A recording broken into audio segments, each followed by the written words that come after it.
Le grand JT de l'éducation vous est présenté par Microsoft.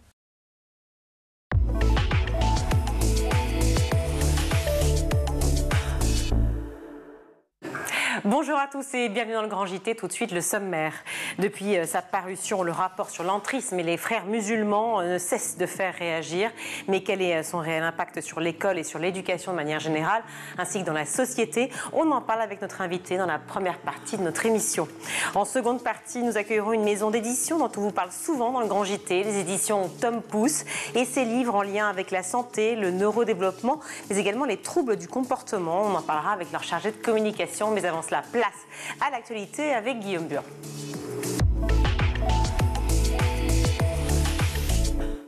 Guillaume, bonsoir. Bonsoir Virginie, bonsoir à tous. À la une, le bras de fer entre les géants du porno et les autorités françaises franchit une nouvelle étape puisque 3 sites sont désormais inaccessibles. Pornhub ou encore YouPorn et RedTube bloqués donc en France. La multinationale canadienne Halo dénonce l'obligation pour les éditeurs de ces sites pour adultes de vérifier l'âge des internautes à chaque connexion. Une mesure qui a été prise, on en avait parlé ici même, par le gouvernement français pour limiter l'accès à ces plateformes pour les mineurs. Le message de Clara Chapaz, la ministre déléguée au numérique, était extrêmement clair. C'était ce matin sur France Inter.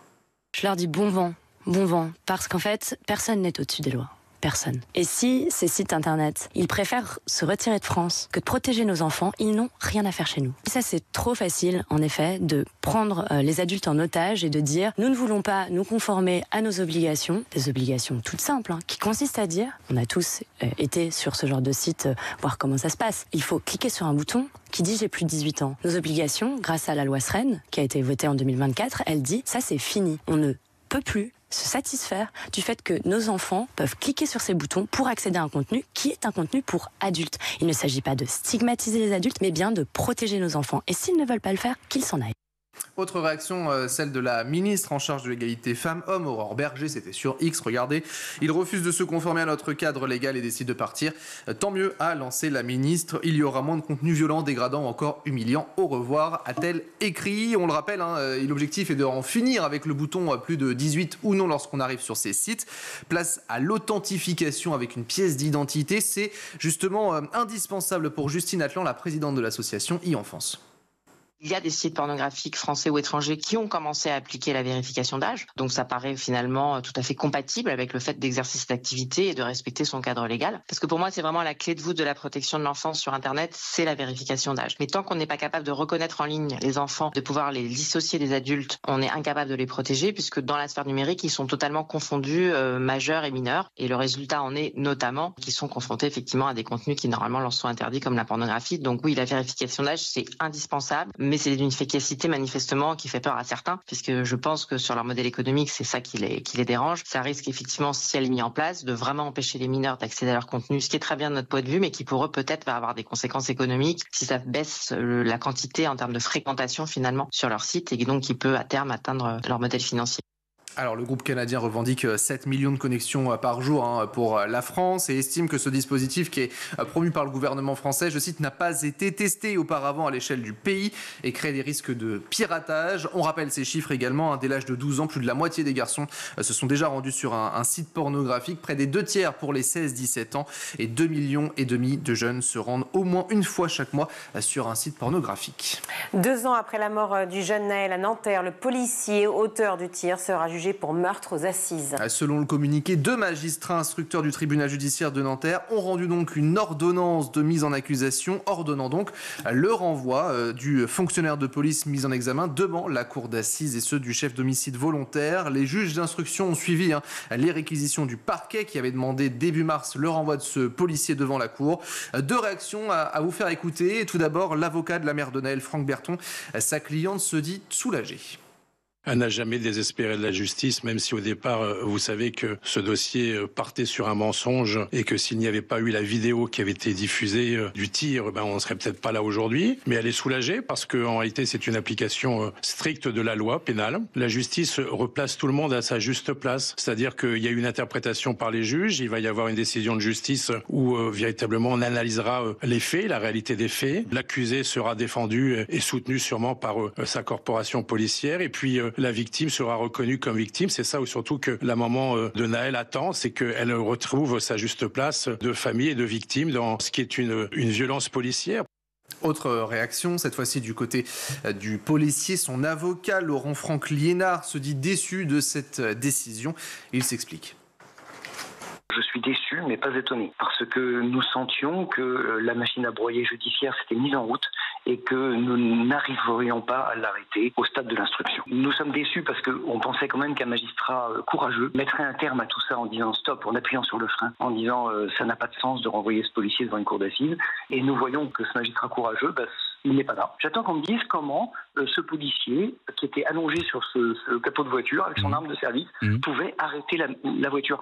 Peut-être par une invocation divine, peut-être par une magie. Et donc, il dit, mon rôle de policier, à ce moment-là, c'est de sauver des vies. Et pour sauver des vies innocentes, il faut que j'empêche cette voiture de repartir. Et le fait qu'il soit bousculé par la voiture qui redémarre fait que la trajectoire du tir est montante. Mais évidemment, il n'envisageait pas une seule seconde de tuer ce jeune homme. À noter qu'un procès pourrait se tenir notamment dans la cour d'assises des Hauts-de-Seine. C'est prévu entre le 2e et le 3e trimestre de l'année prochaine. Intéressons-nous à cette alerte des médecins libéraux sur l'exposition au cadmium. On apprend ce mot aujourd'hui justement, ce métal lourd et cancérigène dont sont particulièrement victimes les enfants. C'est ce que fait savoir les unions régionales de professionnels de santé médecins libéraux qui ont adressé une lettre justement au gouvernement pour, je cite, actionner les leviers nécessaires pour protéger les citoyens sans plus attendre face à ce véritable fléau de santé. Le cadmium s'accumule dans notre organisme via l'alimentation, notamment au travers des céréales, du pain ou encore des pâtes et des pommes de terre ainsi que certains légumes comme les épinards. Écoutez le docteur Pascal Meivert, il est généraliste dans le Bas-Rhin, il est coordonnateur du groupe de travail santé environnementale au sein de cette conférence. Il explique notamment les conséquences que cela a sur notre organisme et il nous donne aussi quelques conseils pour l'éviter. On ne veut pas faire peur, mais c'est quand même les cancers qui nous inquiètent le plus. Le cadmium est à l'origine de l'explosion des cancers du pancréas. Faites attention à ce que vous donnez à manger à vos enfants, faites attention à ce que vous mangez vous-même et essayez de varier au maximum votre alimentation, l'origine de vos aliments et de faire le plus confiance possible au bio si vos finances le permettent. Alors, à noter que d'après une récente étude de l'Agence de sécurité sanitaire, plus d'un tiers des enfants de moins de 3 ans dépassent la dose de cadmium tolérée pour l'organisme, et ce, quotidiennement. On va s'intéresser de près à ce sujet dans le Grand JT. On reviendra vers vous avec une émission spéciale. Ce couac à présent pour les élèves en section scientifique de classe préparatoire qui ont passé les examens pour rejoindre les écoles normales supérieures à cause d'un problème informatique. Eh bien, la liste des élèves admissibles à l'oral n'était pas la bonne. C'est un petit peu les montagnes russes, effectivement, pour ces étudiants. Mercredi dernier, il y avait les premiers résultats qui sont tombés. Puis en fait, dimanche, surprise, les 4 écoles normales supérieures annoncent que les listes qui ont été publiées pour les filières mathématiques, physique ou encore mathématiques, physique et informatique étaient erronées en raison d'un problème de report d'un groupe de notes sur une épreuve qui était commune à ces écoles. Alors il faut savoir que l'impact a été limité, mais cela concerne quand même 300 élèves. Il faut donc réviser, écouter à la fois un professeur de mathématiques, mais aussi un élève. De l'énervement, voire de la colère. Ça rajoute une forme de tension, de stress. On nous a rien envoyé directement, c'est passé par l'intermédiaire des profs. À aucun moment, ils ont été clairs sur ce qui s'était passé et ils n'ont pas eu trop l'air d'être désolés du dérangement. Alors, les oraux d'admission auront lieu donc la semaine prochaine. Et puis sinon, il y aura un nouveau jury d'admissibilité qui va se tenir pour établir les notes et ainsi donner, cette fois-ci, une vraie liste, la liste définitive. Et puis pour terminer, dans le Grand JT, deux hommages pour 2 grandes personnalités. Et tout d'abord, celle d'une voix, celle de Nicole Croisy, qui s'est éteinte ce matin à l'âge de 88 ans. Décédée des suites d'une longue maladie, chanteuse, danseuse, mais également actrice. Elle était connue du grand public pour avoir notamment interprété Parlez-moi de lui ou encore Une femme avec toi, ou ce titre entêtant, le Dabadabada dans Un homme et une femme de Claude Lelouch. Dabadabada, dabadabada. Vous dites da, vous dites pas chat. Chat. Ouais. Vous voulez le chat? Non, je sais pas. Dabadabada, à vous de choisir. Ouais. En tout cas, on va écouter Claude Lelouch. Hommage assez poignant ce matin sur RTL. C'était la voix de ma vie. J'avais un rapport avec Nicole hors norme, incroyable. On s'est rencontrés par hasard et le hasard a toujours du talent et c'est comme ça qu'est née notre grande aventure avec Un homme et une femme. Mais je voudrais saluer surtout son courage. Elle a été une femme courageuse toute sa vie et quand elle a combattu cette saloperie de maladie, elle a fait encore preuve d'un courage hors norme. Je suis aujourd'hui vraiment fracassé parce que sa voix va me manquer. Je veux dire que ça Sa voix a été la voix de mes films. Elle a été vraiment quelque part aussi une muse incroyable parce que son talent donnait de l'inspiration. Nicole Croisy qui avait donné son dernier concert en 2014 au Casino de Paris. On l'avait revu sur scène aussi. C'était en 2020 aux côtés de Michel Sardou. Avec ce mythique thème d'un homme et une femme, elle nous laisse un air inoubliable ancré dans nos mémoires. C'était l'hommage rendu par la ministre de la Culture Rachida Dati sur X. Et puis je vous le disais, une autre voix, un autre hommage, celle au journaliste Philippe Labro, décédé aussi à l'âge de 88 ans. Notre confrère aux multiples casquettes, le journalisme déjà sur Europe 1, sur RTL en 76 où il va occuper le poste de rédacteur en chef puis de présentateur du 13h, également à l'époque sur Antenne 2. Il aura écrit pour la presse le JDD Paris Match ou encore Marie-France. Il a été aussi grand reporter, il était présent lors de l'assassinat de Kennedy. Il était aussi l'artisan du lancement de la chaîne Direct 8 et puis C8 qui est fermée aujourd'hui. Et puis comme cela ne lui suffisait pas, il a aussi écrit des livres, notamment une vingtaine de livres dont L'étudiant étranger qu'il avait écrit lors de son voyage aux États-Unis. Philippe Labro, piqué aussi par le cinéma. Il avait réalisé 8 longs métrages, dont L'Héritier, sorti en 73 avec Jean-Paul Belmondo, ou encore Rive droite, Rive gauche en 83 avec Gérard Depardieu, ou encore Nathalie Baye, rien que ça. Il est d'ailleurs le premier à avoir fait jouer Fabrice Lucchini. Écoutez justement l'acteur, lui aussi ému au micro d'RTL ce matin. J'en reviens pas, je suis un peu abasourdi. Je savais qu'il y avait des gros soucis les 15 derniers jours. C'était une fraîcheur, une jeunesse, une capacité de curiosité, d'émerveillement. Cette jeunesse, un homme qui était dopé à l'information et à la nouveauté. Il était d'une extraordinaire, remarquable culture. C'est vrai que si je ne l'avais pas rencontré à Angoulême, je serais peut-être pas là en train de vous répondre parce que c'est quand même grâce à lui que je me suis retrouvé d'apprenti coiffeur à tourner un tout petit rôle dans son premier film. Fabrice Lucchini qui avait joué notamment dans le film Tout peut arriver en 1969 et puis la dernière corde à son arc à Philippe Labro, c'était celui de la musique, parolier notamment pour Johnny Hallyday où il avait écrit tout simplement un album, et puis Jane Birkin ou encore Serge Gainsbourg. Et puis on sait aussi que Philippe Labro a eu un passage un peu avide, un peu compliqué à la suite d'une dépression. Il en avait parlé dans l'émission En aparté sur Canal+. Dans les années 2000, il avait été victime justement de cette lourde dépression. Il en avait aussi parlé dans un livre, Tomber 7 fois, se relever 8, que vous pouvez retrouver en ce moment. Et on sait que ça a été tout simplement un gros sujet pour lui, la santé mentale. C'est d'ailleurs l'hommage qu'a rendu Rachida Dati, une nouvelle fois, la ministre de la Culture, sur ses réseaux sociaux. Merci beaucoup, Guillaume. Un rapport qui a fait beaucoup de bruit ces derniers jours. L'influence des frères musulmans se ferait sentir dès l'école. Comment lutter contre l'entrisme dans la société, possibilité d'interdire le voile aux mineurs, autant de déclarations et de propositions que l'on peut entendre ici et là depuis la publication du rapport en question. Mais quelles sont les réalités concernant la jeunesse et l'éducation? Eh bien, on en parle tout de suite avec Yanis Roder.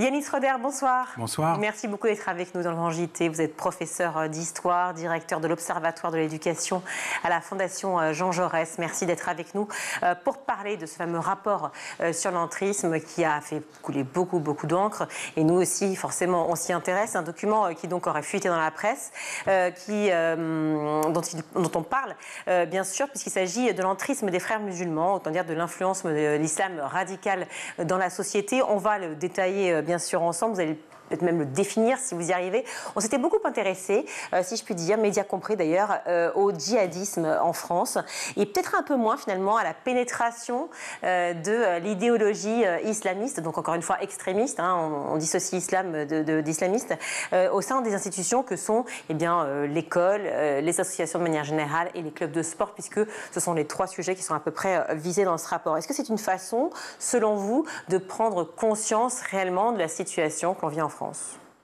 Alors, je ne sais pas si c'est une manière de prendre conscience. En tout cas, c'est une réalité qui est décrite, mais qui est connue en réalité des spécialistes, puisqu'il y a des chercheurs qui travaillent sur ces questions-là, qui font du terrain, comme on dit, en sociologie, en sciences politiques, et qui ont publié sur ces questions-là. Donc, en réalité, le rapport se focalise sur les Frères musulmans, qui est une organisation, mais ce qui gagne au ras du terrain, ras du bitume, je dirais, dans les quartiers, c'est un islam rigoriste. Qu'il soit issu des frères musulmans, qu'il soit issu du salafisme, qu'il soit issu d'autres tendances, parce qu'il y a plusieurs tendances, c'est un fait qu'on ne peut que constater et que moi je vois, étant sur le terrain depuis plus de 25 ans maintenant, le temps passe vite, que je vois progresser.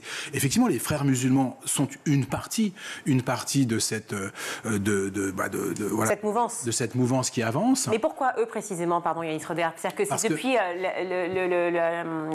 j'allais dire la disparition, la révocation de l'imam Iqiyoussen, c'est pour ça qu'on s'est intéressé au sujet. Qu'est-ce qui s'est passé?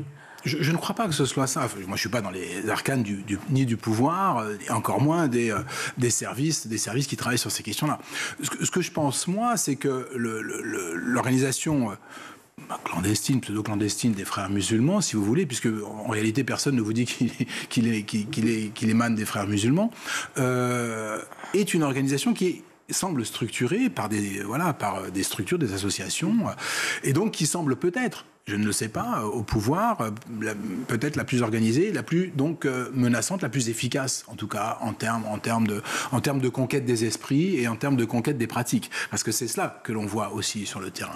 Oui, ce qui inquiète, dit-on à l'Élysée, c'est ce mouvement donc né en Égypte en 1928 qui adopterait, je cite, des tactiques de dissimulation visant à conquérir les instances de pouvoir de la République par le bas, ça veut dire donc les associations et les municipalités, pour mieux imposer, je cite toujours, à la France de l'intérieur les règles de vie édictées par la charia, donc la loi islamique. Oui. Le rapport est clair là-dessus, c'est-à-dire ça s'appelle en politique de l'entrisme. Faire de l'entrisme, c'est-à-dire pénétrer des associations, les créer ex nihilo aussi, pénétrer des conseils municipaux, pénétrer n'importe quelle structure pour faire avancer sa cause. Oui, mais c'est important ce que vous dites, parce qu'en fait, ce n'est pas juste un mouvement religieux, donc c'est bien un mouvement politique. Mais bien sûr.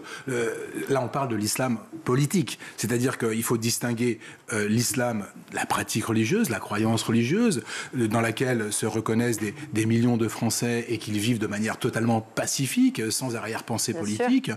Et puis ceux qui sont des militants politiques qui pensent que l'islam a une visée politique et doit s'imposer. Et donc là, oui, il y a un programme politique. C'est ce qu'on appelle autrement l'islamisme, si vous voulez. Islam politique ou islamisme, c'est la même chose. Pour les frères musulmans, on parle toujours dans ce rapport, effectivement, de la liberté, mais face à une loi religieuse qui serait donc au-delà, effectivement, des libertés de la République. Pas d'égalité entre les femmes et les hommes. Plusieurs choses qui, effectivement, ne conviennent pas aux lois de la République française. Ben non, c'est en contradiction complète, c'est orthogonal avec les lois de la République et surtout avec les valeurs de la République, la liberté, égalité, fraternité. Bien sûr qu'il n'y a pas d'égalité femmes-hommes, bien sûr qu'il y a des libertés qui sont totalement contraintes, bien sûr que c'est un anti-modèle, si vous voulez. D'où la nécessité pour ces organisations de gagner les esprits peu à peu et de faire changer par le poids du nombre, en fait, dans les quartiers, les mentalités et les pratiques. Voilà, c'est comme ça qu'on impose par le poids. Oui, changer le poids, et vous le redites encore, effectivement, changer le poids par le nombre, parce que, effectivement, ce qui inquiète, et c'est pour ça que c'est sorti en 2025, c'est pas anodin, ce sont les municipales de 2026, à savoir, est-ce qu'effectivement, cet islamisme, donc extrémisme politique, va pénétrer davantage, effectivement, les institutions par le biais des municipalités? Alors, qui peut le dire? Je ne sais pas. Oui. Moi, je ne suis pas capable de le dire, mais d'un point de vue politique, c'est évident que pénétrer les conseils municipaux, en tout cas des listes qui sont présentées aux élections municipales, gagner des postes de conseillers municipaux, d'élus, ça fait avancer la cause que l'on veut défendre. Donc, il est évident qu'ils y auraient, de mon point de vue en tout cas, ils y auraient un réel intérêt. Et effectivement, le rapport sort aujourd'hui à 1 an des municipales. Je crois que ce n'est pas anodin non plus. Alors, il y a des choses un peu contradictoires, effectivement, dans ce qui se dit, parce que le chercheur Franck Frégosi dit les auteurs ciblent un mouvement de quelques centaines de personnes qui existent, certes, et sur lesquelles il faut maintenir une vigilance, mais un mouvement vieillissant, en phase d'essoufflement, qui n'a plus du tout la même force d'influence que les années 80-90. Et pour autant, on a recensé, toujours dans ce même rapport, 280 à peu près lieux de culte qui serait donc dans cette voie extrémiste, qui serait donc rattachée aux frères musulmans, 21 établissements scolaires et plus d'1 tiers des mosquées. Donc c'est un peu contradictoire, non ? Oui, c'est effectivement un peu contradictoire. Ce qui est vrai, c'est que, en réalité, vous savez, dans les mouvances extrémistes, vous avez toujours une concurrence sur la droite, c'est-à-dire par plus extrême que vous. Et effectivement, les frères musulmans vivent aujourd'hui une concurrence, notamment du salafisme. Dont on parle moins. Hein. Oui, dont on parle moins, mais qui est une une mouvance. Hein, non, mais je dis ça parce que je suis étonnée qu'effectivement, on se soit concentré sur ce rapport et pas... C'est pour ça que j'ai commencé par vous dire que, voilà, je crois qu'il faut voir il faut sortir de l'unique question des frères musulmans pour voir justement la progression globale d'un islam radical, d'un islamisme, d'un islam politique, on l'appelle comme on veut, mais c'est la même chose, et qui, par ses différentes branches, pénètre le tissu social et va convertir les esprits, va convertir les pratiques, va radicaliser les visions du monde peu à peu, et joue, on le voit très bien par exemple à l'école, quand on a eu la question de l'abaya. La question de l'abaya n'est pas seulement la question du simple port d'un vêtement. L'abaya dit quelque chose de ce que doit faire la femme, en réalité. Et donc, la femme doit cacher son corps, puisque son corps serait une manière de tenter les hommes, et donc elle est de fait coupable par nature, donc elle doit dissimuler son corps. Les jeunes filles avaient toutes les mêmes éléments de langage, de Lille à Grenoble en passant par Montpellier et Bordeaux. Je m'habille comme je veux, c'est ma liberté, etc. Jouant donc sur les valeurs que la France met en avant, en retournant ces valeurs contre la République en réalité et contre même la condition féminine. Donc on voit bien que tout cela est pensé, réfléchi, que tout cela est distillé. Donc il y a bien quelque chose qui se passe. Voilà. Alors c'est distillé, il y a quelque chose qui se passe et pour autant on parle de dissimulation, de taqiya, parce que c'est le terme qui revient partout dans les médias. Donc cette fameuse dissimulation, ça veut dire que donc ce serait plutôt caché. Donc c'est une mouvance qui cherche quand même à récupérer du terrain sans vraiment exposer qui elle est ou non. Parce que comment réagissent les musulmans de France que vous, évidemment, que vous rencontrez? Je rappelle que vous êtes un fervent défenseur de la laïcité, mais qui dit aussi fervent défenseur de la laïcité, qui dit respect justement de toutes ces religions-là. Et on voit bien que les musulmans de France pâtissent aussi de cette situation. Oui, on le voit bien parce que quand moi je discute avec beaucoup de gens, et beaucoup de gens ne se reconnaissent absolument pas dans ces mouvements. Ils se disent musulmans, croyants et pratiquants, et certains je les connais depuis 25 ans. Ils n'ont pas changé leurs pratiques, ils n'ont pas changé leurs croyances et ne se reconnaissent absolument pas dans cette radicalisation ou ce radicalisme. Et certains vous disent même, mais nous, ça nous pose problème parce que c'est l'image que cela renvoie de notre religion qui n'est pas, pour nous, qui n'est pas ce qu'ils disent qu'elle est. Donc oui, bien sûr que, et malheureusement, je crois que la majorité des Français musulmans ou musulmans de France vivent leur religion de manière apaisée et dans la sphère privée sans chercher à adhérer à tel ou tel courant radical. Sauf que ces gens-là, vous ne les voyez pas, vous ne les entendez pas. On a tous une responsabilité face effectivement à cette situation, face à notre façon évidemment de réagir et de penser, à notre ouverture d'esprit, à notre façon de nous éduquer aussi. Est-ce que ça aussi, ça fait partie peut-être du rôle de l'école, de pousser un maximum les élèves à s'ouvrir effectivement au monde, à s'ouvrir à l'éducation de manière générale pour mieux connaître, mieux savoir. C'est la mission essentielle de l'école. L'école a deux missions.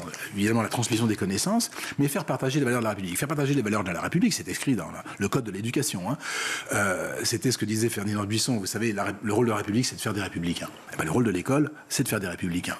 Et donc, d'ouvrir les esprits, effectivement. Et c'est pour ça que l'école pose problème. Et c'est pour ça que l'école veut être fracturée par les tenants d'un islam radical.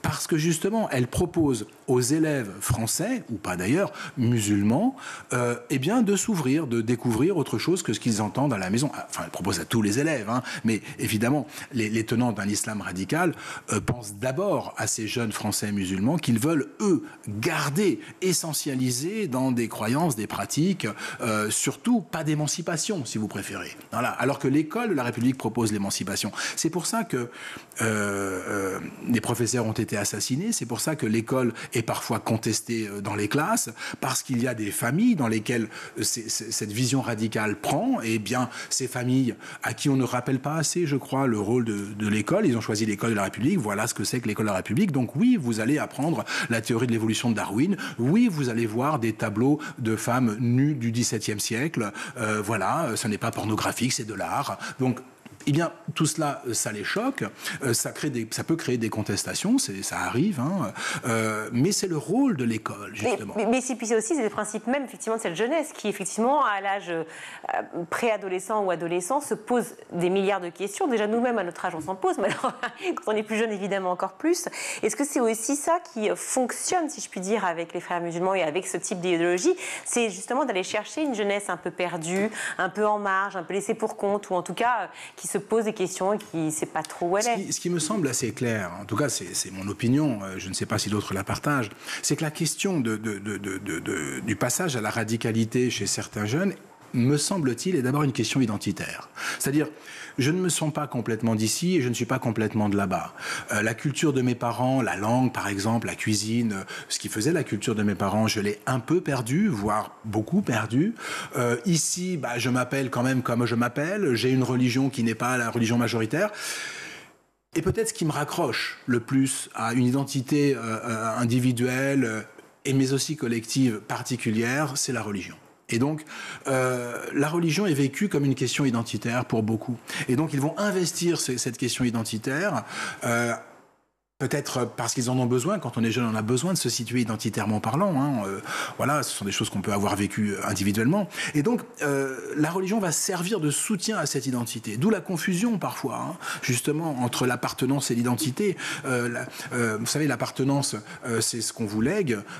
L'identité, c'est ce que vous construisez. Et donc là, il y a vraiment confusion complète chez certains parce qu'ils en font une question identitaire. D'où la violence des réactions, parfois. Alors, y aurait-il un problème, si je continue donc dans votre réflexion, y aurait-il un problème avec la construction, justement, avec l'idée de se construire une identité? Pourquoi on est si mal à l'aise avec la double culture? Parce que c'est pas simple, je crois, la double culture. C'est pas simple d'assumer les deux, d'être complètement les deux. C'est toujours, c'est bête à dire, mais 100% plus 100%, ça fait 200%, ça fait pas 100%. Voyez, donc c'est vraiment pas, je pense, évident à vivre pour certains.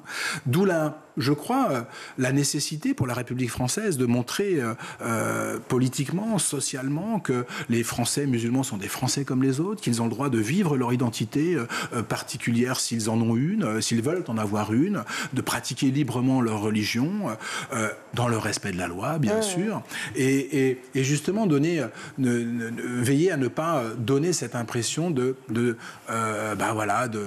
poursuivre particulièrement une religion plutôt qu'une autre, une population plutôt qu'une autre. Il faut faire, je crois, très attention parce que, non pas que la République le fasse nécessairement, mais sur les réseaux sociaux, des entrepreneurs, ce que j'appelle moi des entrepreneurs identitaires, vont tenir un discours victimaire. Et pour peu qu'il y ait eu effectivement un acte commis par un islamiste, des politiques, des commentateurs vont s'en emparer, mais aussi des entrepreneurs identitaires en disant, vous voyez, on ne vous aime pas, on vous rejette, tenir un discours victimaire en disant on amalgame, on stigmatise d'une manière générale, et donc ce sont tous les musulmans qui sont visés. Non, en tout cas il faut l'espérer, la République, ça j'en suis sûr, ne vise pas, bien sûr que non, tous les musulmans, qu'ils soient français ou pas, mais des discours existent allant dans cette idée que justement la République ne serait pas accueillante pour les musulmans. Et donc c'est pour ça qu'il faut être très prudent dans les discours politiques que l'on a, dans les discours publics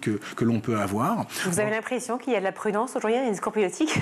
J'ai l'impression qu'il y a plutôt une polarisation, justement, et cette polarisation, elle ne sert pas la cause que moi j'essaye de défendre, c'est-à-dire la concorde républicaine, parce que c'est une valeur de la République, la concorde, hein, et donc, je crois qu'il y a vraiment une vraie réflexion à avoir sur la manière dont on parle de ces choses et comment on s'adresse aux populations. Alors, en tout cas, la prudence dans le discours politique, je ne sais pas s'il y en a réellement des mesures qui sont proposées ou en tout cas émises.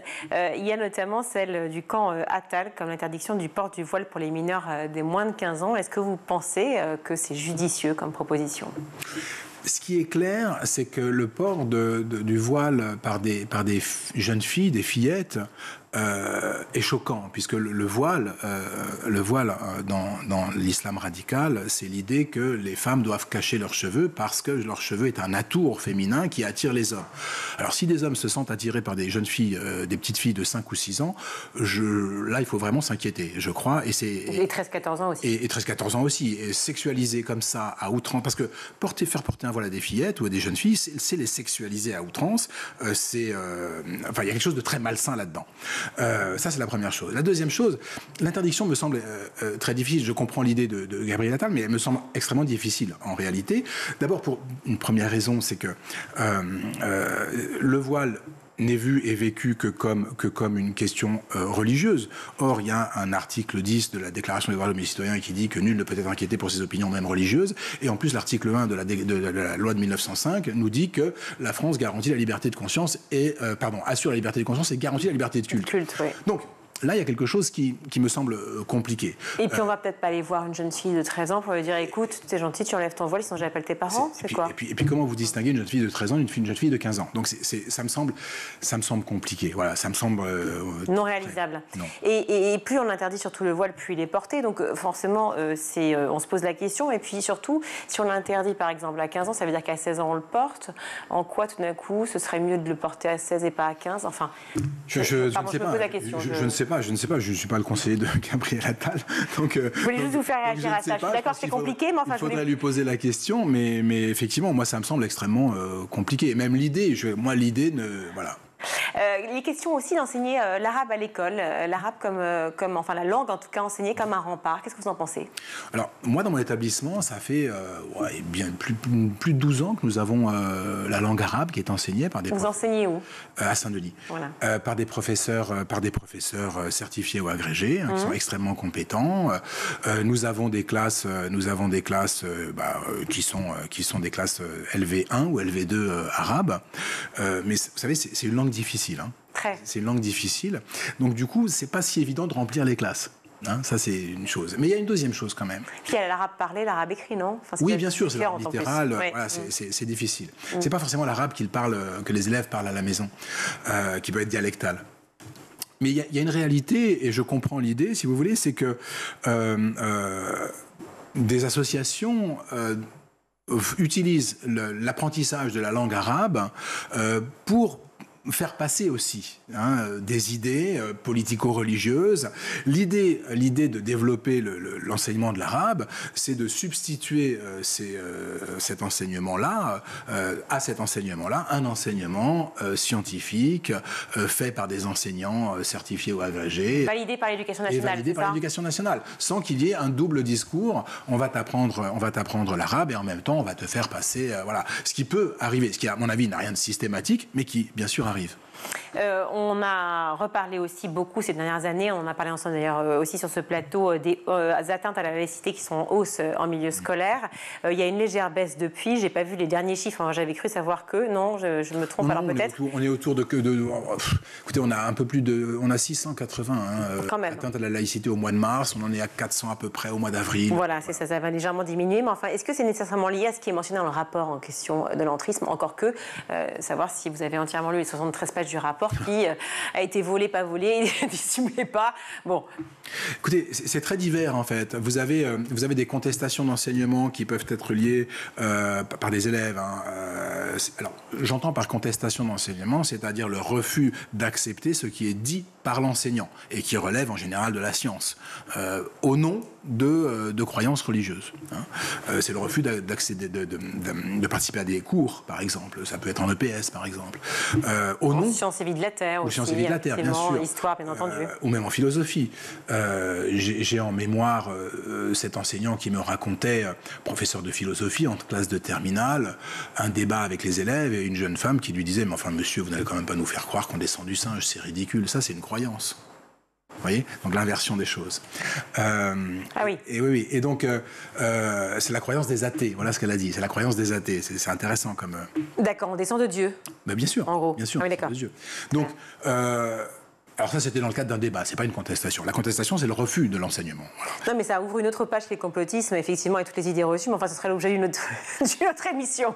Et donc, voilà, oui. vous avez ces contestations d'enseignement, vous avez le port de vêtements aussi, hein, toujours, de vêtements ou de signes manifestant une appartenance religieuse qui continue d'exister, et parfois c'est difficile, hein, certains jouent sur la difficulté à identifier un vêtement, ne le portent pas systématiquement, mais le portent quand même de manière régulière pour... Donc tout ça... Ça crée des difficultés sur le terrain, voilà. Et ça c'est difficile pour les équipes pédagogiques de le gérer. Dernière question, le rapport pointe les prédicateurs 2.0, c'est-à-dire qu'en fait, oui. bien tous ces influenceurs sur notamment TikTok, un peu Instagram, mais surtout TikTok, qui prônent un islam radical et qui surtout en fait, eh bien, discréditent totalement l'éducation nationale. Oui, bien sûr. Vous savez, je discutais avec un imam il y a peu de temps que je connais depuis longtemps, et il me dit, mais tu sais, Yanis, aujourd'hui, il me dit, tu sais qui est le premier imam de France ? Alors je me suis dit, il se moque de moi, puisqu'il n'y a pas d'organisation, oui. Il n'y a pas d'organisation d'un clergé, il n'y a pas de clergé en islam sunnite, et voilà. Et je lui dis, bah non, il me dit, bah c'est l'islam 2.0. Voilà. Et je lui dis, ok, donc c'est TikTok. Il me dit, oui, c'est l'islam TikTok. C'est l'imam TikTok. Il me dit, il y a plein de prédicateurs comme ça qui se sont auto-formés ou qui ont été formés ailleurs, etc., et qui accrochent les jeunes. Voilà. Et ça, c'est une réalité. C'est pas moi qui le dis, c'est un imam qui me l'a dit. Hein. Et un imam républicain, voilà, c'est... Donc, il y a effectivement une telle ouverture par les réseaux sociaux sur tellement de gens, tellement d'influenceurs ou d'influenceuses, comme on dit, qui peuvent raconter absolument tout et n'importe quoi, à des jeunes qui sont en demande de savoir en même temps, parce que les jeunes sont toujours curieux d'apprendre des choses, malheureusement pas toujours à l'école, mais on essaye quand même, et puis ils aiment apprendre.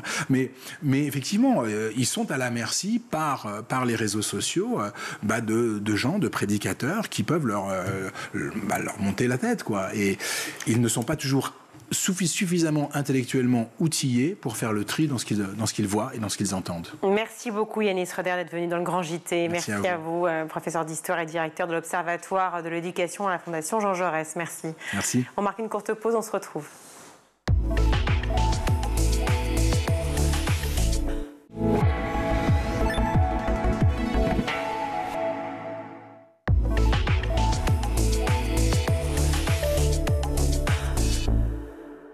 De retour dans le Grand JT, je suis ravie d'accueillir Marine Denis. Bonjour. Bonjour. Merci beaucoup d'être avec nous. Merci pour l'invitation. Oui, je suis ravie. Vous êtes chargée de communication des éditions Tom Pouce.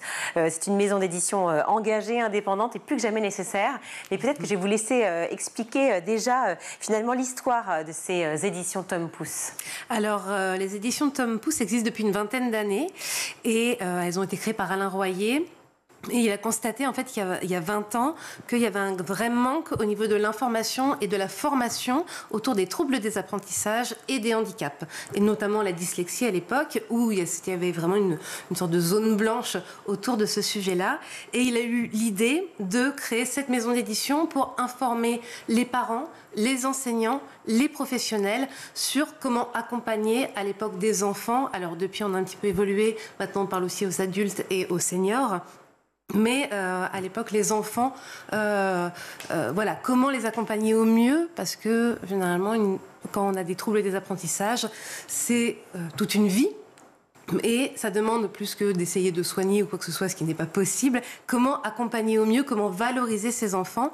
Et donc voilà, l'idée c'était de proposer des ouvrages pour valoriser les enfants et les accompagner au mieux, et surtout former et informer ceux qui les accompagnent.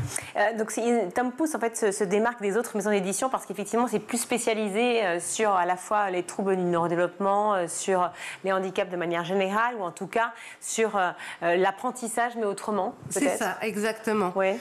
L'idée, c'est vraiment en fait de proposer un petit peu des outils clés en main, pratiques. Alors, notre collection phare, c'est la collection Santidé, et c'est en fait à chaque fois Santidé où on peut aller piocher des petites informations qui peuvent nous être utiles, des outils pratiques pour pouvoir accompagner les enfants. Mais par exemple, Santidé pour améliorer l'orthographe, Santidé pour quoi ? Alors par exemple, Santidé pour accompagmer un élève dyslexique, ou alors Santidé pour mieux gérer ses émotions. Enfin voilà, c'est en fait à chaque fois on va prendre un axe utile, on va dire, et on va essayer de décortiquer. Donc on peut le lire de A à Z pour s'informer, ou alors aller piocher juste des petites informations dont on a besoin. D'accord. Et ce ne sont pas des romans du tout, ce sont des essais ou en tout cas des livres pratiques qui permettent donc à la fois aux familles, aux profs, vous l'avez dit, et aux professionnels de santé d'accompagner ces enfants. Ils ont été écrits par qui dans la plupart des cas? Par des professionnels de santé? Exactement. Alors ce sont des professionnels de santé, ce sont des enseignants, ce sont des chercheurs. Voilà, à chaque fois on essaye de trouver le spécialiste qui saura, on va dire, réussir à mettre en lumière ce sujet de façon simple, de façon claire. Et voilà, et on essaye de trouver à chaque fois le spécialiste du sujet et reconnu pour ses recherches, pour son travail. Il y a 20 ans, on parlait peut-être un petit peu moins de troubles de l'apprentissage. On parlait de dyslexie déjà, mais enfin, c'était un petit peu moins dans les médias en tout cas, et peut-être même dans les écoles. Est-ce que vous avez l'impression qu'aujourd'hui, on s'y intéresse davantage, vraiment? Ah oui, il y a une énorme différence. Alors, moi, je travaille aux éditions Tom Pouce depuis 17 ans, donc j'ai vraiment pu voir l'évolution au fur et à mesure. Et c'est vrai que quand on est arrivé sur le marché, il y avait...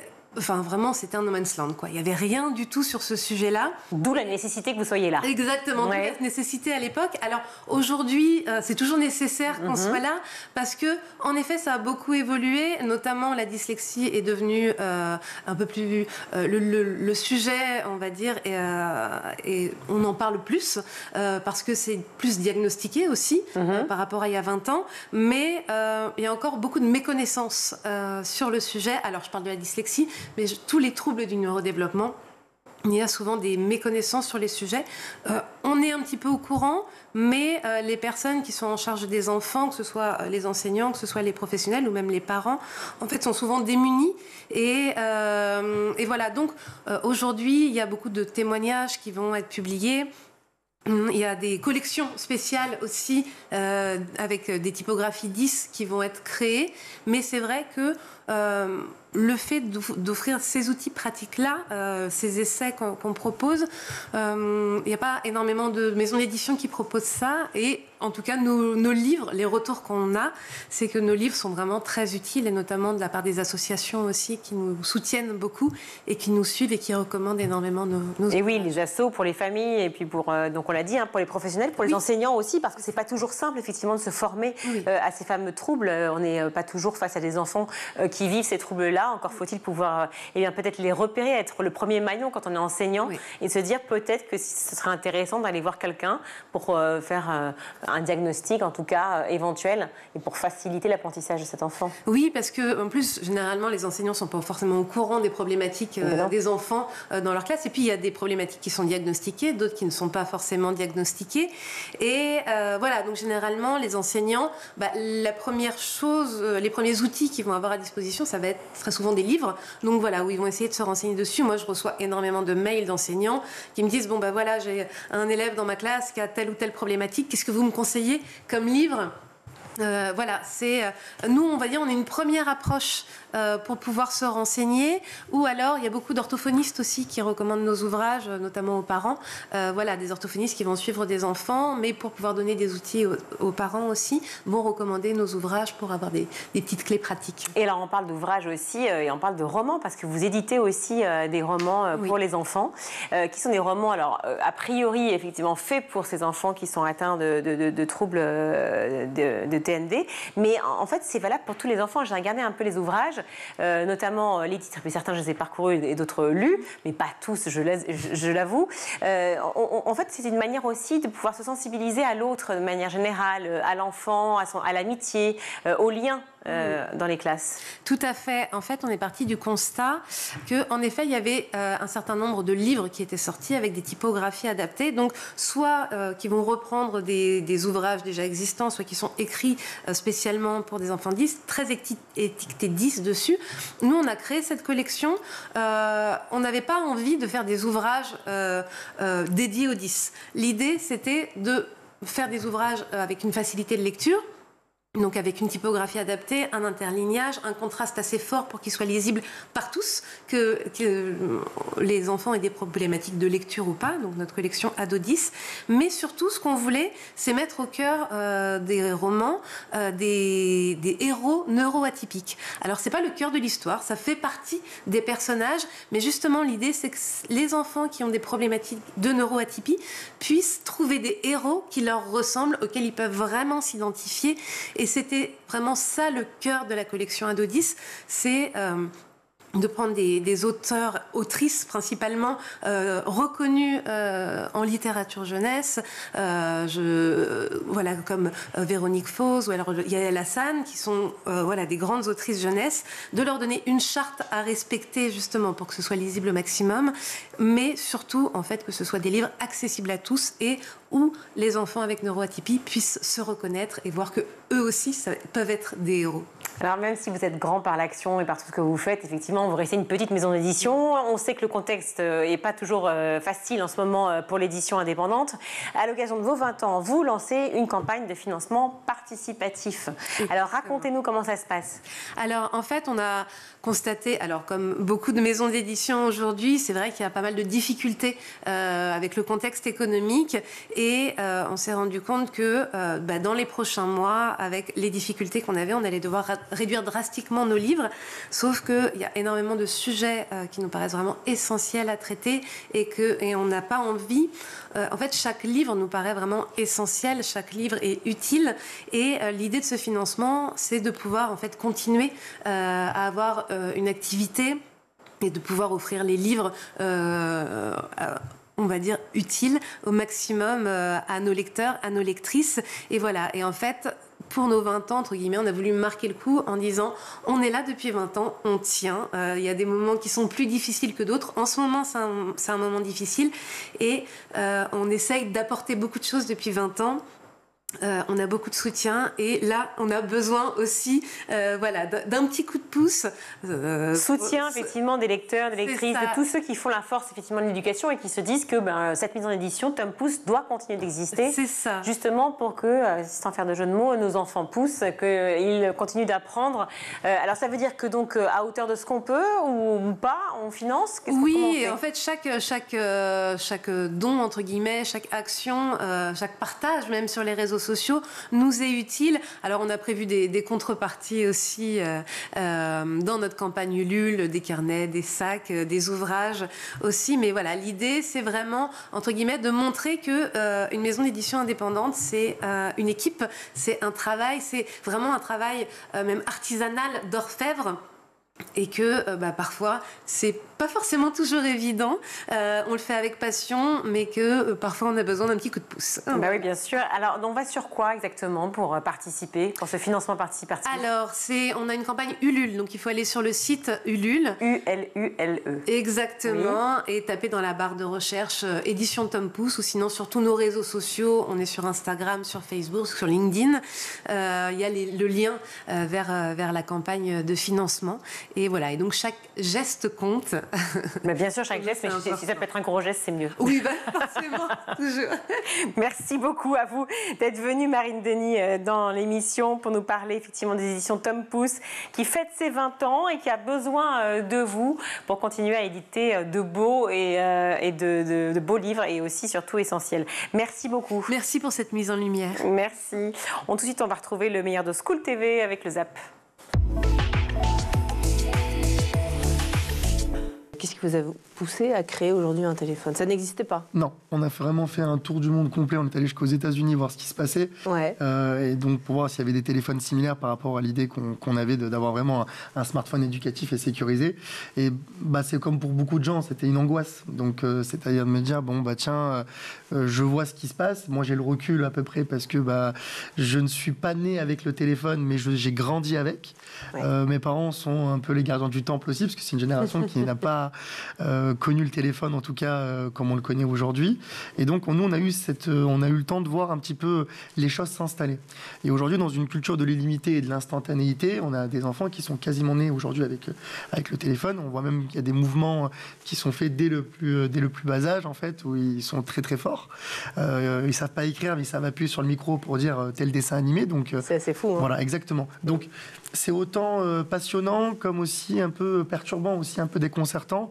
Et donc la réponse aujourd'hui, j'en avais marre d'entendre des constats toute la journée. On a une batterie d'experts qui va nous expliquer qu'effectivement, il y a des vrais sujets. Et je pense que les familles, dont je m'inclus dedans, on avait besoin d'une solution. Voilà. Donc c'est pour ça que je me suis dit qu'il fallait qu'on passe à l'action et qu'on fasse quelque chose qui soit une vraie réponse, en tout cas un début de réponse, avec un smartphone donc, qui s'appelle le SmartIN, qui soit 100% configuré par nos soins, avec un temps. Alors un temps d'écran, c'est plutôt un temps d'activité numérique que nous on nomme. D'accord. Qui est donc complètement différent, pardon, je vous coupe, mais d'un contrôle parental aujourd'hui. Exactement. Ouais. Aujourd'hui, la notion de contrôle parental, elle est existante, mais disons que contrôle, c'est plutôt, ça va avec restreindre. Alors que là, on veut vraiment laisser le côté un peu éducatif. On veut donner aussi confiance aussi. C'est pas qu'on n'a pas confiance aux enfants, mais si on n'a pas confiance certainement dans les outils qu'on leur donne aujourd'hui. Et donc, si on a confiance dans les outils qu'on leur donne aujourd'hui, ça va aller beaucoup plus. En tout cas dans le mieux, et c'est pour ça qu'on a créé ça. Donc pour répondre rapidement sur votre question, donc les fonctionnalités qu'on a, donc on a vraiment une adaptation à la vie, donc on a des heures de réveil, des heures de coucher, on a des temps d'activité, donc des temps d'écran qui sont prédéfinis. Donc ça va de 8 à 14 ans. Donc pour les 8-10 ans, c'est 40 minutes, pour les 10-12, 1 heure, et les 12-14 ans, 2 heures. D'accord. On a la possibilité de débloquer du temps supplémentaire, donc jusqu'à 30 minutes, en réalisant des exercices en contrepartie, donc qui sont issus des parcours scolaires. La Cano Sud, première plage de France pour la qualité de ses eaux. Quelles actions concrètes est-ce que vous avez menées pour arriver à ce résultat ? Alors, on a d'abord les accès plages. Aujourd'hui, on est plutôt sur du drive. On n'a plus de poubelles sur les plages. On a plutôt des drives comme les gens repartent de nos plans plage. On a fait des plans plage avec tous les partenaires pour que justement on désimperméabilise les sols. On le fait en centre-ville, mais on le fait aussi sur ces grands parkings d'accueil où justement on est très heureux d'accueillir bien sûr les nombreux visiteurs et on va le voir les jours prochains. Pour que justement on puisse mieux trier et moins laisser sur la plage, même si les marées nous amènent aussi quelques déchets. Beaucoup d'actions sont organisées tout au long de l'année. Après, ce qui est important et ce qui a été fait sur les communes, en particulier les communes médocaines qui possèdent des lacs, c'est qu'on a des rejets dunaires de nos stations d'épuration. On ne rejette pas dans l'océan, on ne rejette pas dans les lacs. On est sur des rejets dunaires qui sont infiltrés, donc il n'y a aucun impact de nos eaux usées sur la qualité des eaux et en particulier sur l'océan. Et ça, c'est très important. C'est que nous permet aussi d'avoir une vraie attractivité en matière de sport nautique, en particulier le surf, qui fait partie de notre ADN. Donc ces actions-là, elles sont menées déjà par le syndicat depuis l'année 1964. On était un peu les pionniers sur le sujet, mais le réchauffement climatique et les pluviométries, en particulier sur l'hiver dernier, nous amènent encore à renforcer nos actions en matière d'investissement sur nos réseaux. Donc c'est la politique qui va être menée dans les années qui viennent pour que justement nos réseaux ne puissent pas déborder et justement partir dans la nature ou partir rejoindre l'océan ou les lacs médocains. On parle souvent ici de l'importance de la bienveillance. Et vous choisissez un autre mot que j'ai beaucoup aimé, c'est bientraitance. C'est quoi la différence ? On devine, c'est pas le même mot, mais bref. Alors, vous avez déjà remarqué qu'il y a des périodes où il y a des mots qui sont à la mode, inclusion, et bienveillance, c'était super à la mode ces dernières années. Ça. Et du coup, les gens l'utilisaient à toutes les sauces, ils n'étaient pas forcément bienveillants. Dans la bienveillance, il y a quelque chose comme l'intentionnalité. Voilà. Dans la bientraitance, il y a le concret. Je fais en sorte que la personne soit bien traitée. Je ne la mets pas en situation de difficulté. Je ne vais pas faire quelque chose qui va la heurter. Et donc, je préfère le terme de bientraitance, surtout à une époque où on parle de plus en plus de la maltraitance envers les enfants. C'est aussi important pour les parents de savoir que y a l'autre penchant. La maltraitance est beaucoup plus facile à définir, voilà. Mais la bientraitance, on peut parfois se demander est-ce que je traite correctement mon enfant ? Est-ce que lui crier dessus une fois de temps en temps, c'est de la bientraitance ou pas ? Donc, c'est des questions auxquelles j'ai... Spoiler alerte, non. Alors, une des clés, mais ça on l'aura compris à la façon dont vous nous parlez depuis le début de l'émission, c'est aussi, vous dites, l'humour. C'est ce qui permet de prendre de la distance. Et si on veut le meilleur pour son enfant, qu'il s'épanouisse, qu'il soit détendu, qu'il crée de bonnes connexions dans son cerveau, il faut avoir un peu d'humour. Oui, et puis même pour le parent, c'est bien, ça l'aide à se détendre. Ça l'aide aussi à, ça peut servir, à prendre c'est du vrai. recul sur différentes situations. Et ça permet de faire redescendre les tensions. Ça permet de transmettre plus facilement un message. On l'a dit tout à l'heure, le cerveau se nourrit de plaisir. L'humour ramène au plaisir. Donc, même dans une situation difficile avec un enfant, en mettant un peu d'humour, on arrive à faire passer les choses. Et j'ai une de mes patientes qui m'a dit l'autre jour qu'elle m'a envoyé un message, elle m'a dit merci parce qu'en fait vous m'avez fait comprendre qu'on peut rire de tout. Et même chez les adultes, voilà, c'est important d'avoir de l'autodérision. En tant que parent, parfois on n'est pas obligé de se prendre non plus au sérieux. Et voilà, l'humour c'est hyper important. Et est-ce que vous pouvez donner des exemples d'actions un peu phares que vous menez avec les jeunes à la Cano ? Déjà, on leur apprend à respirer océan ou lac. Voilà, il faut que c'est un milieu qui bouge, c'est un milieu vivant, en particulier sur l'océan. Donc la natation, bien sûr, a été importante pour nous pour apprendre à nager à nos enfants, parce qu'on a un milieu océanique qui est quand même compliqué. Mais on leur fait faire aussi de la voile, on leur fait du surf, on leur fait faire du sauvetage côtier avec un programme qui est destiné justement à toutes les écoles. Mais en même temps, le fil rouge, c'est toujours les actions en faveur de l'environnement, les jardins potagers, toute une cadre de structure de 0 à 18 ans qui accompagne nos jeunes au quotidien. Et il faut non seulement les interpeller sur l'environnement, mais aussi leur donner les clés et des outils qui puissent leur permettre de sortir le nez de leur portable et de faire autre chose dans leur vie de tous les jours, et les sensibiliser à ces actions, qu'ils soient acteurs de ces actions de développement durable. C'est important pour nous. Donc il y a un parcours qui est éducatif, qui est cohérent et de qualité, que ce soit avant, pendant ou après l'école. Donc c'est l'enfant dans son environnement, et c'est ce que l'on peut faire aujourd'hui avec les jeunes canoës, mais qui sont déjà très mobilisés aussi par les associations, puisque les associations sont aussi soumises à quelques règles en matière de subventions ou d'événements qui nous permettent justement de mieux trier, de mieux rassembler, de voir des événements qui n'ont pas d'impact sur la commune. Alors, notre pomme, pourquoi on parle de la pomme ? Parce qu'on parle de Newton. Évidemment, je pense que c'est... Bon, mais c'est vrai cette affaire ? Alors, je pense que c'est l'anecdote la plus connue de l'histoire des sciences. Je pense que tout le monde connaît l'histoire de Newton et sa pomme. Mais c'est sûrement celle où on a le plus de préjugés, et on ne sait même pas si, à l'heure actuelle, si elle est vraie. Tadam ! Parce que du coup, Newton n'en a jamais parlé lui-même de son vivant, ou l'a jamais écrit quelque part. Waouh ! Cette histoire, alors déjà, on va recontextualiser un petit peu. Épidémie de peste. Alors oui, alors ça tombe bien parce que il y a beaucoup d'histoires en ce moment qui parlent de confinement. Lui aussi, son histoire a commencé pendant le confinement de 1665 pendant la peste. Il allait se retirer dans son manoir à Woolsthorpe en Angleterre. Et donc un jour, apparemment, il aurait vu une pomme tomber d'un arbre, alors qu'il travaillait évidemment sur la gravitation. Il cherchait à comprendre pourquoi, et il s'est dit, ok, pourquoi est-ce que la pomme tombe de l'arbre, mais pourquoi la lune, elle, ne tombe-t-elle pas, pardon. Et c'était le début de sa réflexion, sachant qu'en fait, il a dit lui-même après que la Lune, en fait, si elle tombait tout le temps, et il a comparé que la Lune, ça aurait été comme une grosse pomme qui aurait été lancée à très très grande vitesse et très très haut, mais en fait, elle tombe littéralement sur la Terre, mais en fait, elle va trop vite, elle est trop loin, donc elle rate sa chute par rapport à la Terre constamment. Et donc, elle retombe en permanence. Elle fait ça. C'est ça, voilà. Donc tant qu'elle ralentit pas, tout va bien. On peut aller sur Internet aussi avec le smartphone ? Oui, tout à fait. Il y a un moteur de recherche sécurisé que vous connaissez. Ouais, qu'on a reçu récemment. Voilà, qui s'appelle Quant Junior. Donc, nous, on a vraiment sélectionné les meilleurs pour travailler avec nous. Et l'idée, c'était... on n'avait pas la prétention de créer un moteur de recherche qui est quand même relativement complexe. Oui. Nous, on s'est vraiment focus sur le smartphone, donc le SmartIN. Et donc, le Quant Junior est le moteur de recherche embarqué du SmartIN, donc, que vous avez dans tous les collèges de France, etc. Donc, qui est connu par des millions d'utilisateurs aujourd'hui et qui est spécialisé justement dans la protection des enfants sur leur consultation, leur navigation Internet. Particulièrement sécurisé, en effet, avec des outils éducatifs. C'est la fin de notre émission. Merci à vous tous de nous avoir suivis. Merci beaucoup Guillaume d'avoir été avec nous. On vous retrouve vendredi pour l'émission. Merci aussi à toute l'équipe en régie, à la réalisation aujourd'hui Xavier Sanchez, le son Thibaut Gorillafont, le maquillage Laure Audemont, Emma Ferré, Laura Girard à la rédaction. Très belle soirée, à demain. Ciao.